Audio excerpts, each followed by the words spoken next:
확실히 찬양은 힘이 있는 것 같아요. 이렇게 하나님께서 참 저희들을 신비롭게 창조하셔서 그 감성이라는 것도 음악을 통해서 터치되는 부분이 분명히 있는 것 같습니다. 이 아침은 다시 한번 또 느껴보게 되죠. 저희들이 인생을 살면서 늘 이렇게 새롭게 지켜야 되는 것도 있고요, 또 잊혀져 가도 좋은 것이 있기도 합니다.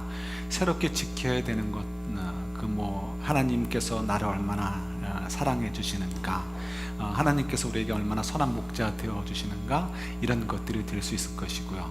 또 잊혀지지 않도록 이렇게 아주 애를 써야 되는 부분들 가운데는 또 이런 것도 있죠. 이 죄가 얼마나 무서운 것인가에 대해서도 우리가 쉽게 생각하면 안 되는 것 중에 하나입니다.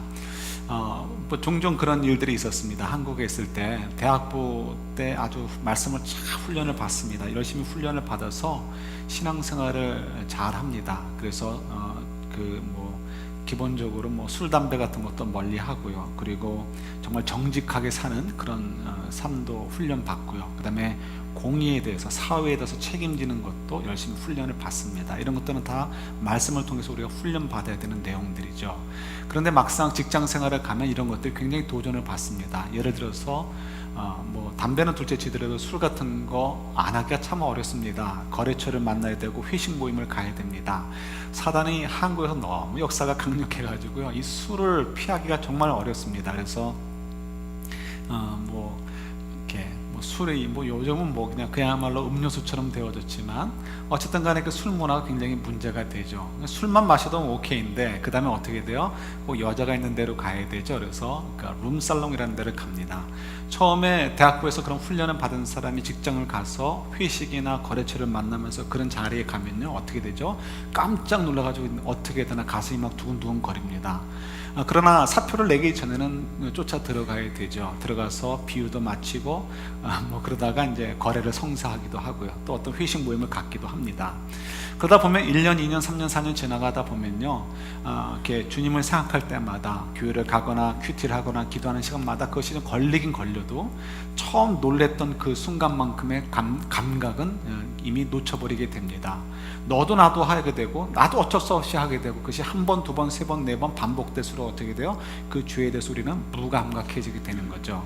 그래서 사단이 우리에게 굉장히 잘 활용을 합니다. 그래서 저희들도 모르게 우리가 하는 그 많은 죄악들이 너무 익숙해져 있습니다. 예를 들어서 우리가 이민교회 아주 큰 문제가 뭐예요? 싸움박질 잘하는 거. 이게 왜 이게 이렇게 우스운 이야기가 되었습니까? 저희야 이제 우리 지금 상관없는 이야기니까 편하게 얘기하는 거죠. 왜 주변에서 이렇게 끊임없이 싸움들이 벌어지고 네가 잘했다, 네가 못했다, 이렇게 싸움을 합니까? 이게 죄가 무서운 거를 몰라서 그러는 거죠. 누가 옳고 그름의 문제가 아니죠. 죄의 문제를 이해를 못하기 때문에 겁없이 이렇게 싸우고 하는 것들이죠. 왜요?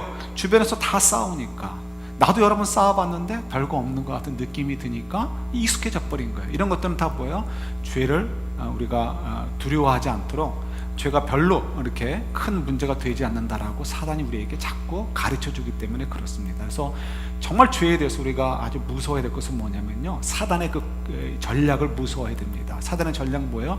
죄에 대해서 물타기를 하는 거예요. 죄는 별거 아니야, 별거 아니야. 그래서 저희가 찾아 읽지는 않겠습니다. 창세기 3장 1절부터 5절 보면 그 사단이 처음으로 하와에게 와가지고 유혹하는 이야기가 나옵니다. 그때 그 말들 있죠.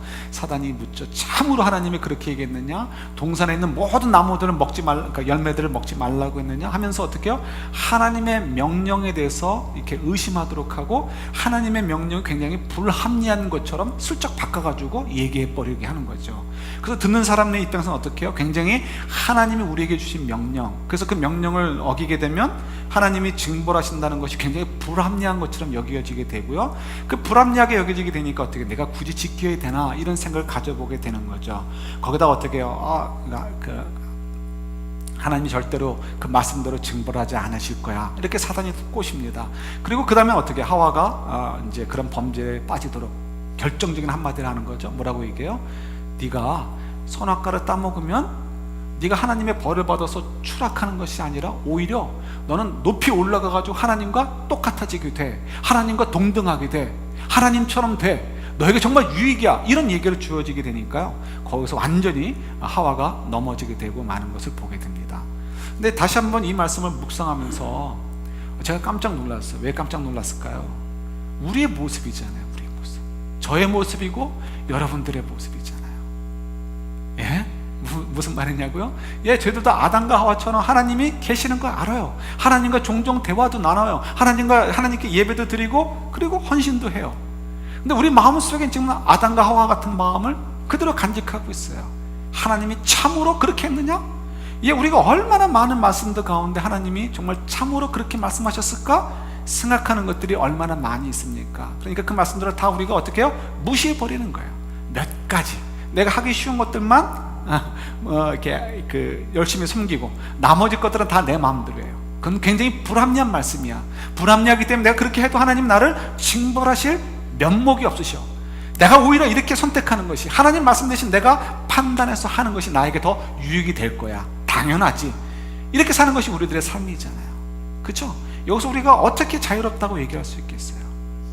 제가 너무 깜짝 놀랐어요. 근데 이게 왜 정말 무서운 문제인가? 어떻게 정말 아담과 하와가 사단이 얘기한 대로 하나님처럼 되었습니까? 하나님이 그와 같이 정말 징벌을 내리지 않으셨습니까? 아니요. 냉정하게 하나님께서 그들을 말씀대로 치시고 에덴 동산에서 쫓겨나게 되고요, 하나님과의 관계가 깨어져 버리게 되고 말았어요. 하나님처럼 되는 길은커녕 오히려 하나님의 자녀로서 누리게 되는 그 모든 복들조차도 다 어떻게 취소되는 상황에 놓이게 된 것을 저희들이 창세기를 통해서 알고 있습니다. 이 얘기가 왜 중요하냐면요, 지금 우리가 왜 이렇게 살고 있는가에 대해서 답이 있기 때문에 그래요. 왜냐하면 지난주에도 말씀드렸듯이 우리가 하나님의 은혜도 잘 몰라요.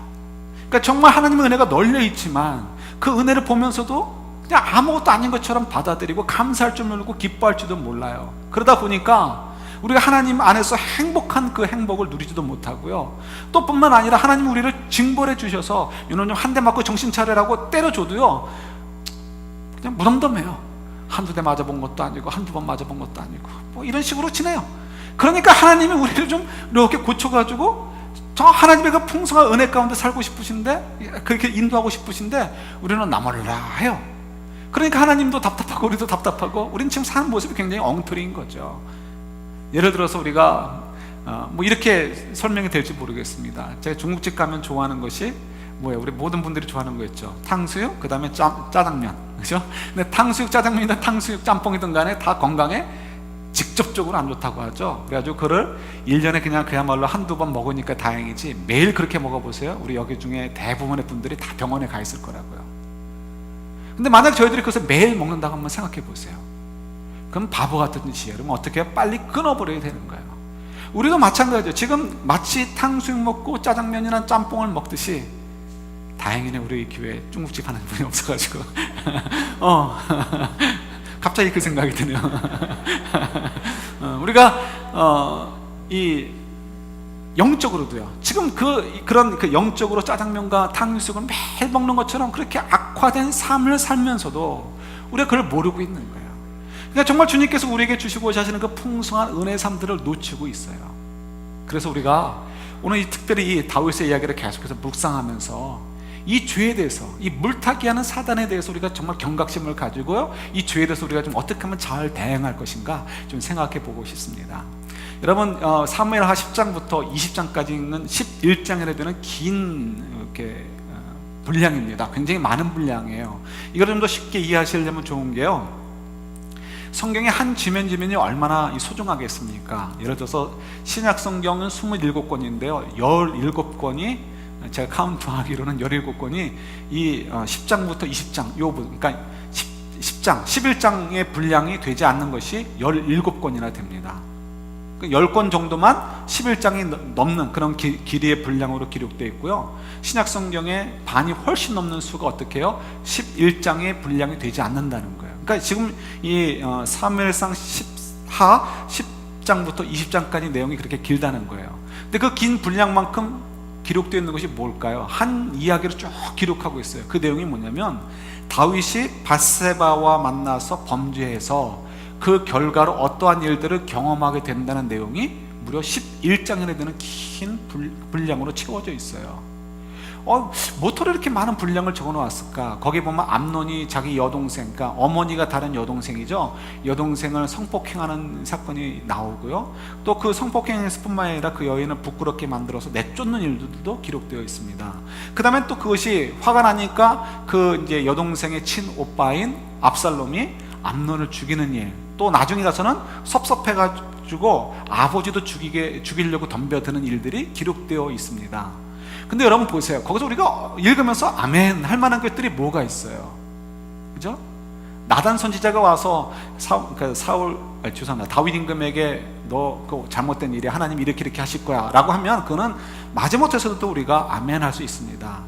그런데 정말 암논이 뭐 강간을 한 행위, 또 그것 때문에 압살롬이 오빠가 또 보복한 행위, 이런 걸 읽으면서 십몇 장의 그 내용 동안에 우리가 뭘 어떻게 해서 아멘 할 거예요. 그러니까 제가 볼 때도 이게 뭐 역사적 가치가 있는 것도 아니고 어떤 문학적 가치가 있는 것도 아니고, 제가 만약 성경에 저자라면 이렇게 안 적어놨을 것 같아요. 그냥 한 장 정도로 그 분량으로 나머지 이야기들을 싹 압축해 놓았을 것 같아요. 근데 하나님은, 제 IQ는 간신히 세 자리지만 하나님의 IQ는 그게 아니잖아요. 제가 경험하고 표현할 수 있는 건 굉장히 제한되어 있지만 하나님은 완전하신 분이시잖아요. 그 지혜로우신 분이잖아요. 왜 그분이 굳이 별 볼 일 없는 암논, 다말, 압살롬의 이야기들, 그 조그만 땅덩어리에서 있었던 그 별거 아닌 이야기들을 굳이 11장에 걸쳐서 기록해 놓았을까요? 이유가 있겠죠. 그 이유를 찾아보는 것이 우리에게 굉장히 유익한 것입니다. 저자의 의도를 잘 알고 우리가 봐야 되는 거죠. 이유는 다른 것이 없는 것 같아요. 제가 묵상해 보니까 결국은 하나님이 죄에 대해서 얼마나 알러지 반응을 일으키시는지, 얼마나 하나님이 죄를 미워하시는 이유는 결국 우리를 사랑하시기 때문이라는 것을 알려주시고 싶으셔서 무려 11장에 되는 많은 분량을 가지고 이 죄의 문제를 다루고 있구나 하는 것을 발견하게 되었습니다. 죄, 조금 전에 말씀드렸듯이 사단은 우리에게 얘기합니다. 걱정하지 마. 그 뭐 하나님이 뭐 굳이 그런 거 일일이 다 따지시겠어? 너희들 잘하는 거 있잖아. 십자가 앞에 가서 이렇게 고백하면 되잖아. 다 죄 용서될 텐데 신경 쓰지 말고 복 받을 것만 생각해.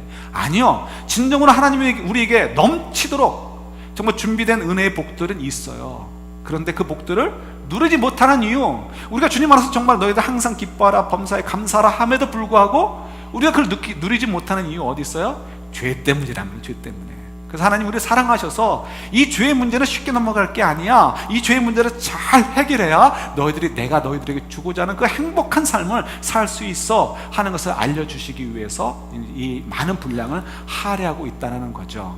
그래서 저희들이 하나님께서 이 다윗을 다루시는 문제를 통해서 우리가 죄의 문제에 대해서 어떻게 생각해야 되고, 또 그 죄 때문에 하나님의 징벌을 받을 때 우리가 어떻게 반응해야 되는지를 좀 배움을 통해서요, 우리가 죄에 대해서 바르게 대응하는 법을 좀 배웠으면 좋겠습니다. 이유는 우리의 삶을 좀 풀어놓기 위해서, 마치 우리의 발목을 붙잡고 있는 쇳덩어리 같은 것을, 그 죄라는 쇳덩어리를 좀 풀어가지고요, 좀 더 자유롭게 마음껏 하나님의 은혜 강물에서 수영하듯이 마음껏 돌아다니기 위해서 그렇게 좀 우리가 이 죄의 문제를 잘 대응하는 것을 좀 생각해 봤으면 좋겠습니다. 첫째는요, 죄에는 반드시 책임이 따른다는 거예요. 이거는 하나님께서 정말 너무 무서울 정도로 지금 여기서 다루시고 계시는 거죠. 다윗이 하나님께 회개하면 그걸로 끝나면 되는 거 아닌가요? 네, 용서하셨어요. 용서하셔서 어떻게 그를 죽이지 않으셨고, 그를 하나님의 장 중에서 내치지 않으셨어요. 하나님의 자녀로서 그대로 품고 계셨어요. 그러나 그 죄에 대해서 책임은 그가 지도록 하나님이 혼을 내셨어요. 그래서 어떻게 해요? 우리가 이것도 찾아 읽진 않을게요. 지난주에 읽은 대로 너희 집에서 칼이 영원토록 끊어지지 않을 것이다. 그러니까 죽고 죽이는 일이 끊임없이 벌어지게 될 것이다. 그러니까 너희 집안이 어떻게 이제는 행복 끝, 불행 시작, 이것을 이제 말씀해 주신 거죠. 그러니까 이제 이 죄책을 하나님께서 물으시는 내용을 저희들이 이렇게 확인을 했었습니다. 그러니까 실질적으로 어떻게 진행되어지는가 우리가 좀 이렇게 이제 계속해서 보게 되는데요. 그러면서 그것을 이해하기 위해서 우리가 한번 질문을 가져볼 만합니다. 뭐 어떤 질문이냐면요, 분명히 죄는 다윗이 졌어요. 근데 왜 그 벌을 왜 자기가 안 받고 누구가 받아요? 왜 그의 후손들이 받냐는 거예요. 정말 그 하나님께서 하신 이야기가 그 뜻인가 한번 생각해 볼 필요가 있어요. 다윗이 혼나는 건 좋아요. 자기 아내를 빼앗기는 건 좋아요. 그런데 왜 그 칼이 그 집안에 남아서 결국 그 후손들이 서로 죽고 죽이는 일들이 벌어져야 되는가? 이게 좀 불합리하게 여겨지지 않아요? 그러니까 한번 생각을 해보자는 거죠. 얼마 전에 우리 성도님 가운데 한 분이 진지하게 저한테 물어보시더라고요. 목사님, 이런 일이 있는데요, 이거 어떻게 이해됩니까? 그 내용이 이제 이렇습니다. 자기가 아는 분 가운데 아주 신앙이 좋은 권사님이 계세요. 그 권사님이 오랫동안 자기 주변에 있었는데 정말 보면 볼수록 멋진 신앙인이다 이거죠. 그리고 잠깐 반짝하는 것이 아니고 정말 진실되고 진지한 신앙인이었다라고 얘기를 합니다. 그분에게는 자녀분들이 4분이 있었는데 3분이 너무너무 잘 됐어요. 공부도 잘하고 잘하면서 때도 말썽도 피우지 않고, 그리고 좋은 잡을 얻고 또 좋은 가정을 이루면서, 건강한 가정을 이루면서 잘 살고 있고, 또 교회를 잘 섬기고 신앙생활을 열심히 잘하고 있어요. 그러니까 야, 이건 정말 하나님의 은혜를 받았구나, 복을 받았구나, 이렇게 생각이 든다는 거죠. 근데 문제가 있겠죠. 그걸 한번 묻지 않을 거예요. 뭐 때문에 문제가 생겼을까요? 한 명이 빠졌죠. 넷째 아들, 막내 아들이 빠졌습니다. 근데 막내 아들은 그렇지 않다는 거예요. 잘하면서 말썽 피우고요, 공부도 열심히 하지 않고, 그러니까 뭐 학교도 좋은데 가지 못하고요, 잡도 좋은 거 갖지 못하고, 뿐만 아니라 한 성격 해가지고요, 뭐 가는 곳마다 싸움 벌이고, 결혼했지만 결국 헤어지게 되고, 그리고 뭐 신앙생활도 잘 하지 않고 그런다는 거예요. 뭐 그럴 수도 있잖아요. 그런데 이제 그분의 질문은 그거죠. 그 막내 아들이 가만히 보면 이 인상이 뱀상이라는 거예요. 근데 왜 뱀상이냐면 그분 얘기가 이거죠. 그 권사님이 젊었을 때 이제 아이를 그냥 셋 낳고 막내 아들을 낳기 전인데 시골에 살았나 봐요. 근데 그때 이제 우리가 읽지 않았죠. 창세기 3장에 보면 사단이 누구에게 들어가서 나타나죠? 뱀에게 들어가 나타났잖아요. 그러니까 뱀 이꼴 사단, 이게 돼버린 거예요. 그래서 동네에서 산이고 동네고 다니면서 뱀이 보면 무조건 잡아주겠다는 거예요. 사단을 주게 된다고. 그러니까 이분 생각에는 그때쯤에 이제 아기를 가졌거든요, 막내 아들을. 그러니까 뱀을 하도 죽여가지고 뱀의 저주를 받아가지고 뱀상으로 아들이 태어났고, 결국 뱀의 저주로 그런 인생을 사는 거 아니냐, 이렇게 묻는 거죠. 여러분 어떻게 생각하십니까? 깨름찌근하지만 전혀 관련이 없어요. 그 뭐 회충과 같은 뱀이 무슨 능력이 있어서 하나님의 사람이 인생에 끼어들 수가 있겠어요? 뱀을 죽였다고 사단이 기분 나빠서 그 하나님의 자녀의 삶을 개입할 수 있어요? 아니요, 할 수 없습니다. 사단이 아무리 애를 써도 하나님께서 지키시는데 어떻게 할 수 있겠어요? 그건 전혀 상관이 없습니다. 근데 우리가 이런 생각을 갖는 것은 뭐예요? 자꾸 부모와 자녀의 그 관계 속에서 오늘 본문과 같이, 그죠? 지금 우리가 묵상하는 내용과 같이 서로 연관되는 부분이 있어서 좀 이게 우리가 헷갈리기 때문에 그래요. 그래서 우리 한번 성경을 찾아볼까요? 예레미야서 31장, 제가 적어드린 게 잘못 적어드렸어요. 32장이 아니고 31장입니다. 예레미야서 31장.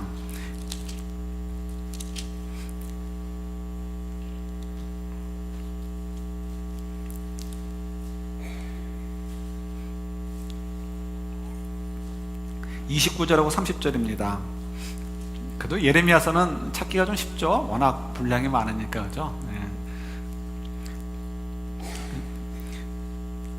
구약성경 1102페이지에 있습니다. 우리 29절하고 30절 같이 한번 읽어볼까요? 그때 그들이 말하기를 다시는 아버지가 신포도를 먹었으므로 아들들의 이가 시다하지 아니하겠고, 신포도를 먹는 자마다 그의 이가 신 것 같이 누구나 자기의 죄악으로 말미암아 죽으리라. 아멘. 이 말씀은요, 에스겔서에도 나오죠. 그래서 전에 몇 년 전에 저희들이 에스겔서를 묵상하면서 이 말씀을 조금 묵상했던 것 같아요. 이 말씀이 왜 나왔냐면, 요때 당시에 유다가 이제 북이스라엘은 이미 멸망했고요, 남유다가 멸망할 쯤인데요. 그때 이스라엘 사람들이 생각할 때 자기들이 왜 이렇게 고난을 당하나 이해를 못하는 거예요. 왜 이렇게, 정말 우리가 하나님 백성인데 왜 우리가 이렇게 주변 국가들에게 시달림을 당해야 되고, 우리는 왜 이렇게 힘이 없고 결국 우리는 이제 망하게 되는가, 이런 것 때문에 굉장히 이제 고민을 한 거예요. 그래서 그들이 찾아낸 게 뭐냐면, 우리가 이렇게 고난을 받는 거, 우리가 이렇게 힘든 이유는 누구 때문이다? 아버지, 그러니까 우리 조상들의 탓, 아버지 어머니 탓이다, 할아버지 할머니가 지은 죄 때문이다. 그래서 하나님이 진노하셔서 우리를 지금 이렇게 벌 주시는 거다, 이렇게 생각을 한 거예요. 왜 그랬을까요? 그분들이 생각하는 거는 우리들이 생각하는 거하고 참 비슷해요. 그들이 생각할 때 이렇습니다. 자기들이 열심히 제사 드려요, 열심히 하나님께 헌신해요, 율법도 지키려고 애를 써요. 그럼 당연히 하나님의 복을 받기에 합당한 자들이지, 하나님의 벌을 받을 자로는 이해가 안 돼요. 성립이 안 되는 거예요. 그러니까 우리는 당연히 하나님의 복을 받아야 될 사람들인데, 나라가 요 모양 요 꼴이고 우리 경제가 이렇게 어렵고 우리가 이렇게 나라가 주변 강대국가에 껴가지고 망하게 될까, 언제 망할까, 이 손 꼽는 거 보는 이 상황을 보니까 이건 분명히 우리 탓이 아니고 누구 탓이다? 우리가 알지 못하는 아버지나 어머니, 할아버지, 할머니 죄 탓이다. 그래서 하나님이 진노하셔서 그 벌을 우리에게 주시는 것이다. 그래서 뭐라고 이때 당시에 널리 퍼졌던 속담이, 아버지가 먹은 신 포도주 때문에 우리가 그 아들들이, 그 다음 세대가 이가 시다, 이런 속담이 퍼졌다는 거예요. 어떻습니까? 예. 과연 그럴까요? 그렇지 않죠. 그들이 생각할 때는 정말 하나님께 복을 받아야 될 사람들이 우리다라고 생각할는지 모르겠어요. 그러나 하나님께서 그들을 이게 말씀하신 선지서들의 말씀을 묵상해 보면요, 그들이 제사를 드리면서도 그들의 마음은 하나님께 올인되어 있지 않았어요. 그들은 여전히 어떻게 해요? 하나님도 섬기고 다른 신들도 섬기는 거예요. 마치 우리가 하나님도 믿지만 때로는 사단이 꼬시는 대로, 뱀이 꼬시는 대로 하나님 말씀대로 다 하기보다는 어떻게 해요? 내가 좀 취사 선택해서 이건 이렇게 하는 것이 나에게 더 유익할 거야 라고 판단해서 하려는 것처럼, 하나님만 섬길 뿐만 아니라 나 자신을 섬기고 또 돈을 섬기고, 이런 것들을 어떻게 해요? 유다 백성들이 하고 있단 말이에요. 그들이 왜 하나님께서 그들을 치셨는가 하고 얘기할 때 다른 거 얘기하지 않습니다. 뭐를 얘기하냐면 그들의 그와 같이 하나님만을 섬기지 않는 것. 그 다음에 아주 많은 그 이야기가 있는데요, 연약한 사람들의 것. 그래서 이 성경에 나오는 것 중에 하나가 홀로 된 여인이나 아니면 고아, 부모가 없는 아이들, 이 버려진 아이들, 이런, 그러니까 그 연약한 사람들의 상징인 거죠. 연약한 사람들의 것을 내가 가진 지식과 어떤 시스템의 위력을 가지고 빼앗는 것, 그들에게 돌아가야 될 것들을 속이면서 다 내 것으로 만드는 것, 이런 것들 때문에 너희들이 망한다라고 성경이 한두 군데서 얘기하는 것이 아닙니다. 근데 우리가 이런 것들을 가지고 어떻게 해요? 그 유다 백성들이 범죄를 했단 말이에요. 속이는 거예요. 저울질을 속이고 경제 시스템을 속이고, 그런 걸 통해서 어떻게 해요? 가난한 자들 것들을 다 착취해가지고 자기들이 더 꿀꺽꿀꺽 삼키는 거예요. 근데 왜 이것이 죄악이냐? 왜 죄악이죠? 당연히 하나님께서는 그렇게 하지 말라 그랬잖아요. 그런데 하나님께서 하시는 말씀대로 사는 것보다는 내가 그렇게 사는 것이 더 유익할 것 같아요. 그러니까 가진 자들을 더 가지려고 하고 없는 자들 건 더 뺏어가는 이런 상황에 놓이게 되고요. 이것은 하나님 보실 때 지극히 악한 거예요. 왜요? 연약한 사람을 돌보지 않아요? 왜 연약한 사람을 돌봐야 돼요? 그들은 하나님의 자녀들이고 우리와 형제된 사람들이에요. 내가 하나님을 인정한다면 어떻게 해요? 그분들을 인정 안 할 수가 없는 거예요. 내가 하나님을 경외한다면 하나님께서 그분들을 돌봐야 되고 정직하게 살아야 된다는 것에 대한 말씀을 어떻게 우리가 업신여길 수 없는 거죠. 우리 다윗이 업신여겼다라고 혼냈던 것처럼 동일한 거예요. 그러니까 그들이 간음하고 살인하고 다윗처럼 그렇게 대놓고 죄를 짓지 않았지만, 그들도 다윗이 하나님께 혼난 거대로 동일해요. 어떤 죄요? 하나님을 업신여기는 죄, 하나님을 경외하지 않고 하나님 말씀을 업신여기는 죄. 그러니까 하나님을 겉으로는 섬기지만 실제로는 속으로는 어떻게 해요? 하나님 외에 다른 것을 섬기려고 쫓아다니는 삶, 그런 것들 때문에 하나님을 지적을 하시고요. 그래서 그들이 멸망하게 되는 거죠. 근데 그런 것들은 모르고 내가 겉으로 주일 성수했죠, 이것저것 봉사하고 헌신했죠, 나는 당연히 복 받아야지. 근데 내가 복 받지 못하면 이건 당연히 남 탓이에요. 내 남편이나 내 아내 탓이고 내 부모 탓이고 내 시댁이나 친정 탓이고, 이런 식으로 탓으로 돌리는 것, 이런 것들에 대해서 지적을 하시는 거죠.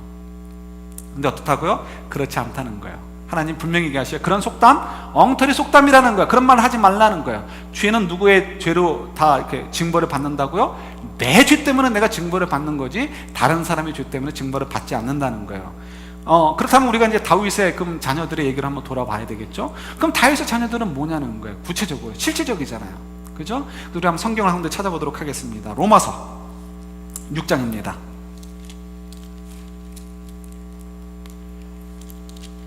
로마서 6장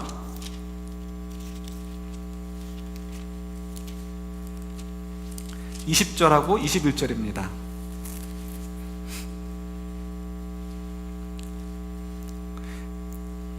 (247페이지입니다) 신약성경.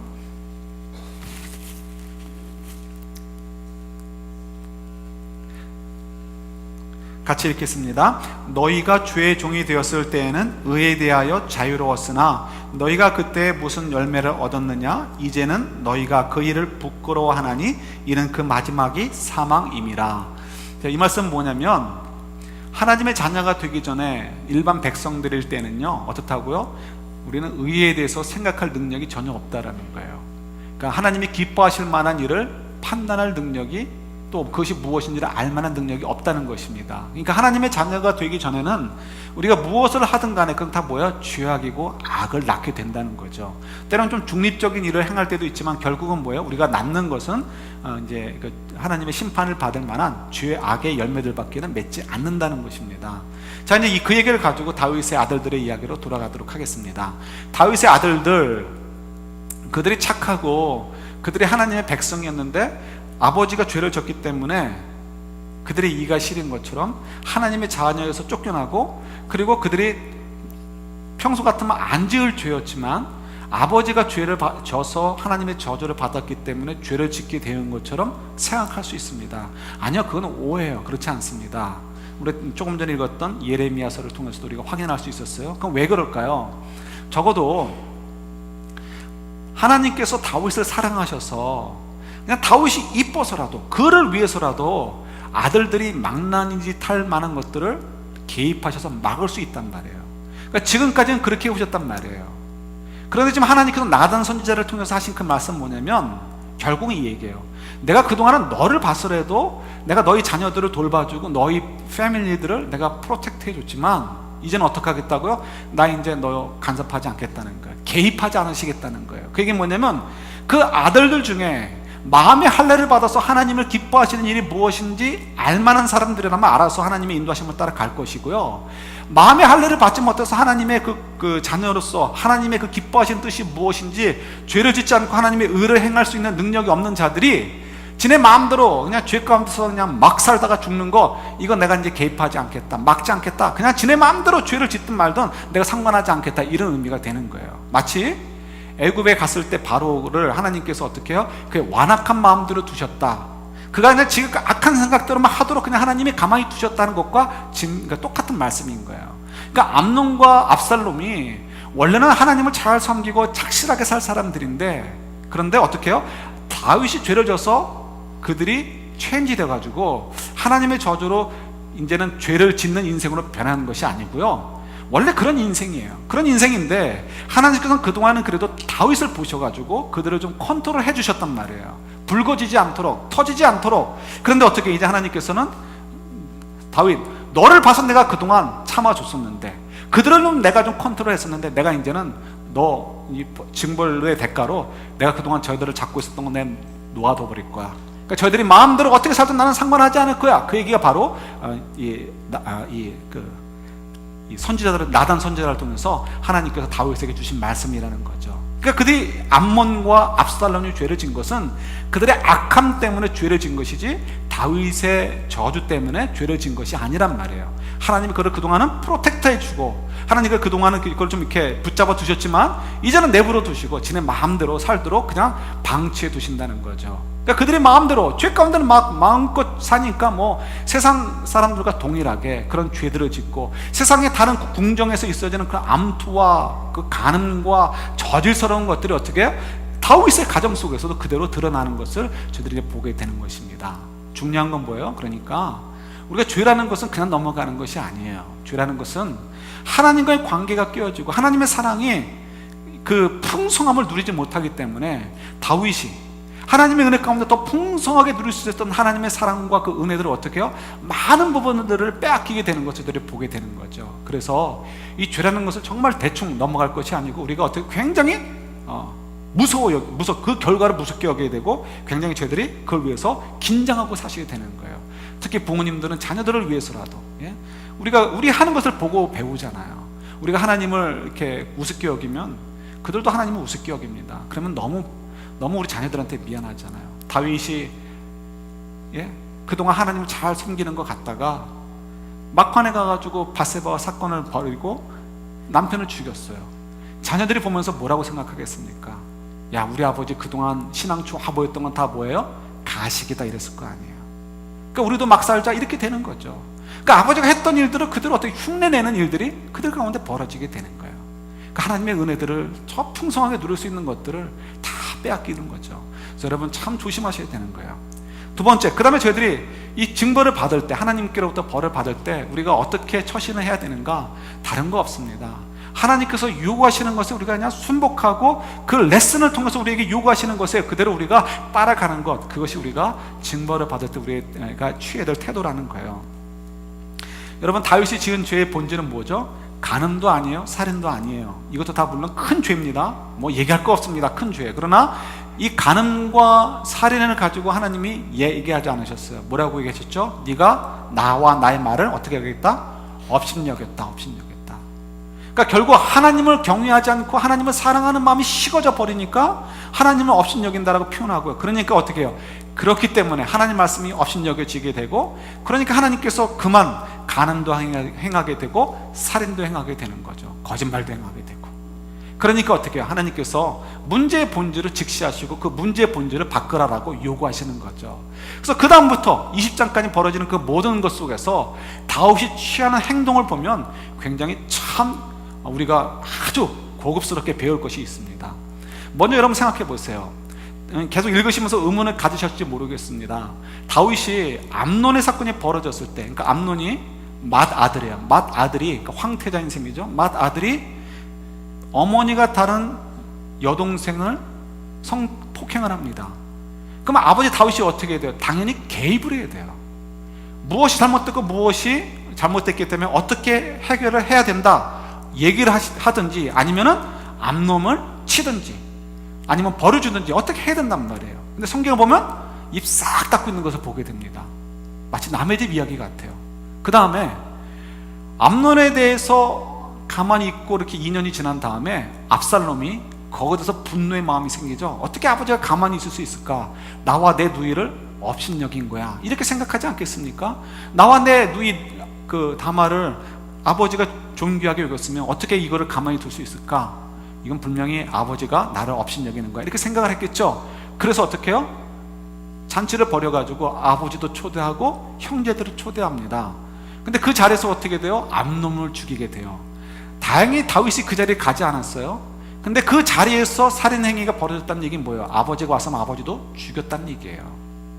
이해가 되시죠? 이건 뭐 역사적에서 얼마든지 벌어지는 일이잖아요. 근데 다윗이 깨름직했는지 무슨 이유인지 모르지만 하나님이 마음을 이렇게 이제 그쪽에 감동을 주셔서 안 가게 하셨겠죠. 그러니까 안 갔지만 결국 그 자리에 갔으면 다윗도 죽는 거예요. 결국은 나중에 가서 압살롬이 아예 그냥 대놓고 덤벼들잖아요. 그러니까 지금 압살롬이 그런 죄를 졌어요. 그러면 어떻게, 다윗의 입장에서는 암논을 죽인 거에 대해서도 징벌을 해야 되고요, 그 자리에 자기가 갔으면 자기도 죽었을 것이라는 생각이니까 이건 반란의 기미가 있는 거예요. 그러면 용서할 수가 없는 문제예요. 그러니까 압살롬을 처단을 하든지 뭔가를 했어야 되는 거예요. 근데 거기서도 어떻게 해요? 다윗은 입 싹 닫고 이건 마치 남의 일처럼 행동하는 거예요. 그럴 때 저희들은 어떻게 생각합니까? 굉장히 무책임한 아빠, 무책임한 왕으로 느껴집니다. 굉장히 무능력해 보이는 거죠. 정말 다윗이 그래서 그랬을까요? 그런데 다른 본문들을 같이 연결해서 보면은 그렇지 않은 것 같아요. 다윗은 얼마든지 판단할 수 있는 능력이 있었습니다. 그는 우유부단한 성격이 아니에요. 우유부단한 성격이었으면 어떻게 자기가 양을 칠 때 곰이나 사자가 올 때 덤벼들 생각을 합니까? 우유부단한 성격이 아닙니다. 냉정한 사람이에요. 믿음의 결단을 내릴 수 있는 사람이었어요. 우유부단한 성격이면 어떻게 골리앗을 보고서 그냥 흥분해가지고 앞으로 나아가겠습니까? 우유부단한 성격이 아니에요. 굉장히 냉정하고 믿음의 결단을 내릴 수 있었던 사람이 다윗입니다. 전쟁터 속에서, 수많은 위기 속에서 어떻게 흔들리지 않고 리더십을 발휘했던 사람이에요. 그는 절대로 그냥 대충대충 했던 사람이 아닙니다. 그런데 자녀들한테만큼은 연약한 아빠였을까요? 아니요, 그렇지 않습니다. 그의 성격은 그렇지 않고 그의 신앙은 그렇지 않아요. 그럼 도대체 이유가 무엇일까요? 이유는 하나님께서 그 징벌을 통해서 주시는 메시지를 그가 받았고, 그가 그 속에서 어떻게 해야 하는 것이 진정한 회개인 줄 알았기 때문에 그런 거예요. 진정한 회개 뭐죠? 하나님이 그에게 지적하신 죄가 뭐예요? 하나님을 업신여기는 거예요. 하나님이 인도하시고 하나님이 계획하신 것보다 내 생각이 더 옳고 내가 판단하는 것이 나에게 더 유익하다라고 생각하는 거였어요. 만약 그 생각을 그들이 가지고 있었다면 어떻게 해요? 어떻게든지 개입을 하려고 했을 거예요. 그럼 적어도 그 과정에서만큼은 다윗은 그렇지 않아야 된다는 것을 깨달았죠. 그래서 처음에 어떻게 했습니까? 첫 징벌이 뭐였어요? 밧세바의 사이에서 낳은 첫째 아들을 하나님이 죽이셨어요. 죽이기 전까지만 해도 금식했어요. 뭐 제대로 옷도 입지 않고 음식도 먹지 않고 잠도 제대로 자지 않고 하나님께 기도했어요. 그 아들이 죽었어요. 바로 어떻게 하죠? 정말 그야말로 바로 냉정하게 샤워하고 몸에 기름을 바르고 그 다음에 좋은 옷을 입고 하나님께 경배를 드리고 왕궁에 가서 좋은 음식을 먹습니다. 사람들이 깜짝 놀랐어요. 이해를 못하는 사람은 깜짝 놀라요. 이해하는 사람은 아는 거예요. 뭘 알아요? 지금 그가 하나님이 내 기도를 들지 않으시고 아들을 죽이셨지만 뭐라고, 이것은 하나님의 경륜이라는 거예요. 하나님께서 나보다 지혜로우시고 나보다 공의로우시고 나를 진정으로 사랑하시고 내 죽은 아들까지도 진정으로 사랑하시는 하나님께서 하신 일, 그것이 내 생각, 내 판단보다 더 옳다라는 것을 인정해 드리는 신앙의 고백이었던 거예요. 이해가 되시죠? 우리 지난주에 묵상했어요. 이 과정도 마찬가지예요. 아들들이 범죄하는 것 속에 끼어들고 싶지만 그가 가만히 있었던 것, 힘이 없어서도 아니고요, 다른 것이 아니라 하나님께서 원하시는 대로 벌 주시다가, 우리에게 유익한 대로 벌을 주시다가 하나님의 때에 스탑하시면, 그때 긍휼을 주셔서 이렇게 스탑하시면 그때 가면 되는 것이다. 하나님이 구원하실 때 하나님 방법으로 구원하실 것이다. 이 문제들이 해결될 것이다 라고 기다리는 거예요. 적어도 이때는 하나님께서 다윗에게 요구하신 것이 그거였고 다윗은 그것을 잘 따라가는 거죠. 그래서 이 이야기의 한 중요한 점 하나 찍는 부분이 있는데요, 그 부분에서 다윗이 고백하는 것을 통해서 다시 한번 확인할 수가 있습니다. 우리 사무엘하 15장 한번 가보도록 할게요. 사무엘하 15장입니다.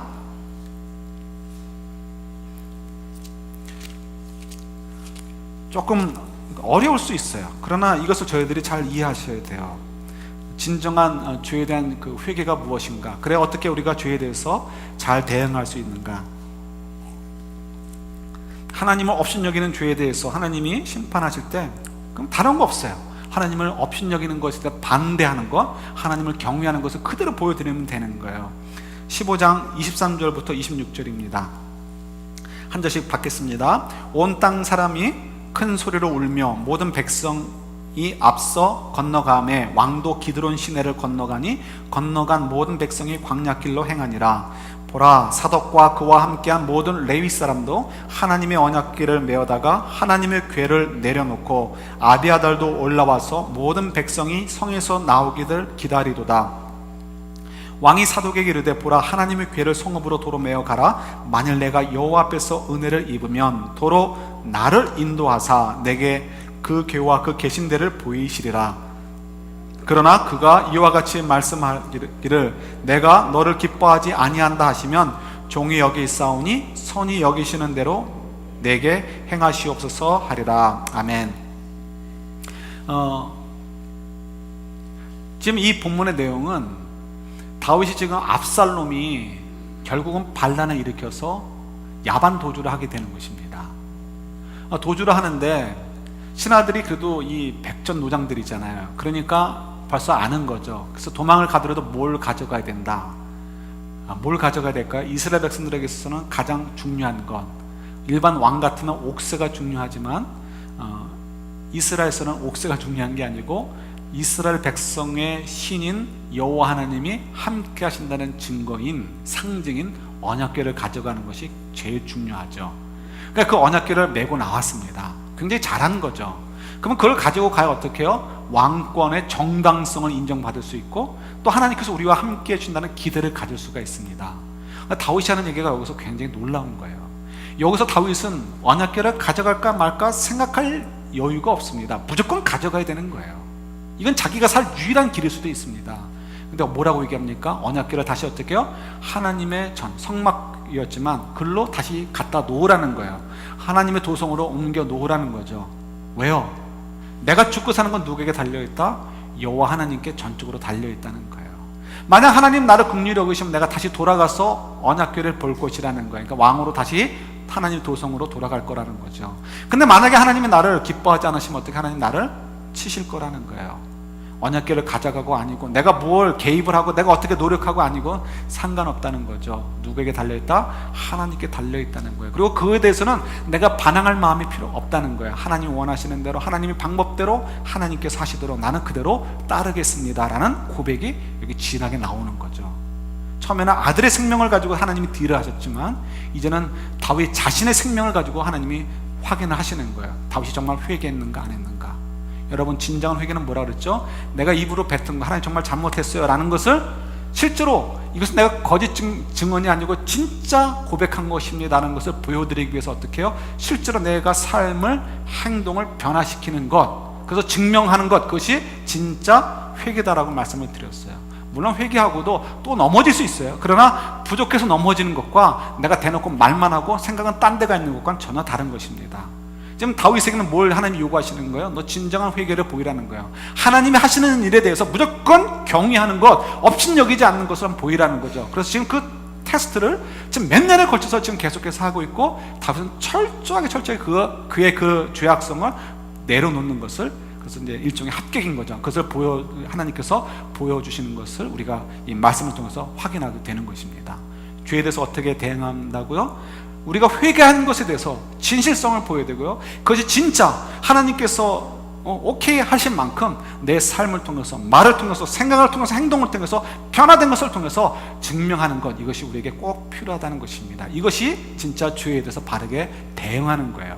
뭐라고요? 첫째는 죄에 대해서 경계하는 것. 죄는 뭐 대충 해서 낼 게 아니고 반드시 책임을 따른다는 것. 그러니까 무서우니까 이 죄를 함부로 하면 안 돼요. 두 번째는 뭐예요? 하나님께서 징벌하실 때 나 몰라라 하는 것이 아니고, 그것이 헛되이 가지 않도록 우리 빼앗기는 에너지, 시간들, 우리가 놓치는 그 은혜들을 회복하기 위해서라도 어떻게 해요? 더 열심히 하나님께서 요구하시는 것에 집중하고, 내가 고백한 것이 실제로 하나님께 거짓된 것이 아니라, 거짓된 것이면 두 번이나 더 죄를 범하는 거잖아요. 그렇지 않도록 정말 내가 말로 고백한 것이 실제입니다라는 것이 증명되도록 내가 애를 써가지고요, 행동으로, 삶으로 변화된 것을 보여드림을 통해서 우리가 이렇게 이 죄에 대해서 바르게 대응할 수 있다는 것을 이 사무엘하는 저희들에게 잘 가르쳐주고 계십니다. 왜 그랬을까요? 하나님이 다윗을 그만큼 사랑하시고 다윗을 통해서 이스라엘 백성들에게 보여주고 싶은 메시지가 있기 때문에 그런 것이고요, 저희들에게도 동일한 메시지가 있는 것입니다. 우리가 이것이 굉장히 중요한 것이요, 우리 삶이 실질적으로 이것이 그대로 워킹하기 때문에 그렇습니다. 예를 들어서 예수님께서 말씀하시죠. 너희들이 마음으로 미워하는 것도 살인이야. 너희들이 마음으로 가늠하는 것도 가늠하는 거야. 그래서 우리가 몇 주 전에 얘기했었죠. 아주머니들이 이렇게 젊은 그 가수들이나 배우들 보면서 오빠 하는 거, 그죠? 또 이렇게 아저씨들이 젊은 소녀시대 이런 애들 내리고 보면서 뭐라 그래야 돼요? 말로는 국민 여동생 그러면서 섹시하다 이렇게 얘기하고. 그래서 우리 핸드폰을 다 검사해야 될지 모르겠어요. 핸드폰에 전부 다 예명이 누구 예. 근데 여러분, 정말 우리가 싱글이면 괜찮아요. 그런데 싱글이 아니잖아요. 적어도 아저씨들은 결혼한 분들이고 배우자가 있잖아요. 배우자를 정말 주님께서 원하신 대로 정말 사랑하고 존중하고 그런다면 우리가 어떻게 다른 사람 보고 오빠, 아니면 다른 사람 보고 국민 여동생 그러면서 섹시하다 이렇게 얘기할 수 있을까요?